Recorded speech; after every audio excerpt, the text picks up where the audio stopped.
বহুল আলোচিত নির্বাচনকালীন নির্দলীয় তত্ত্বাবধায়ক সরকার ব্যবস্থার রায়কাল। প্রধান বিচারপতি নেতৃত্বাধীন ৭ বিচারপতির আপিল বেঞ্চ এর রায় দেবেন।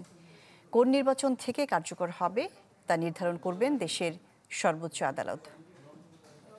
নতুন বাংলাদেশ গড়তে এলো জুলফিকার স্টিল। জুলফিকার স্টিল, ইস্পাত দৃঢ় অঙ্গীকার। সব দলের ঐক্যমত্যের ভিত্তিতে ১৯৯৬ সালে ত্রয়োদশ সংশোধনীর মাধ্যমে সংবিধানে অন্তর্ভুক্ত হয় নির্দলীয় তত্ত্বাবধায়ক সরকার।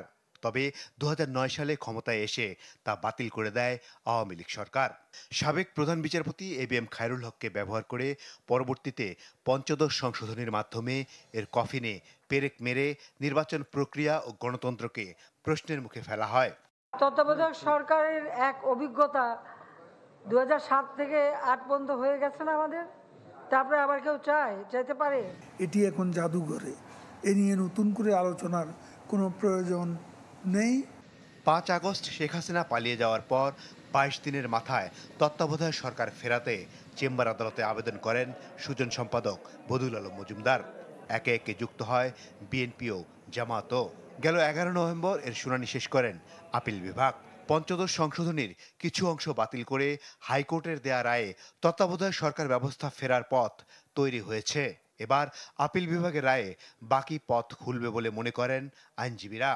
নির্দলীয় তত্ত্বাবধায়ক সরকার ব্যবস্থা আমাদের সংবিধানে ফিরে আসবে কি আসবে না সেই বিষয়ে আসলে এই রায়টি হবে, যেটি মূলত সাবেক প্রধান বিচারপতি জনাব এবিএম খায়রুল হকের নেতৃত্বাধীন তৎকালীন সুপ্রিম কোর্টের আপিল বিভাগ এটি সংবিধানে অন্তর্ভুক্ত করাটা অবৈধ ঘোষণা করেছিলেন। তবে প্রশ্ন উঠেছে, কবে থেকে এ রায় কার্যকর হবে? এটি ঠিক করে দেবেন দেশের সর্বোচ্চ আদালত।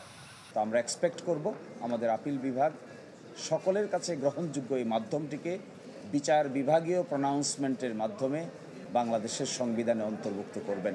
২০২৬ সালের ফেব্রুয়ারি মাসে বর্তমান অন্তর্বর্তী সরকারের কর্তৃক প্রতিষ্ঠিত নির্বাচনের ক্ষেত্রে এটি কার্যকর হবে না, কার্যকর হবে এর পরবর্তী নির্বাচন থেকে। ত্রয়োদশ সংশোধনীর বৈধতা চ্যালেঞ্জ করে ১৯৯৮ সালে হাইকোর্টে যে রিট আবেদন করেন এম সলিমুল্লাহ সহ ৩ জন আইনজীবী, বৃহস্পতিবার সেটিরই চূড়ান্ত নিষ্পত্তি হবে দেশের সর্বোচ্চ আদালতে। মাসুদুর রহমান, চ্যানেল 24, ঢাকা।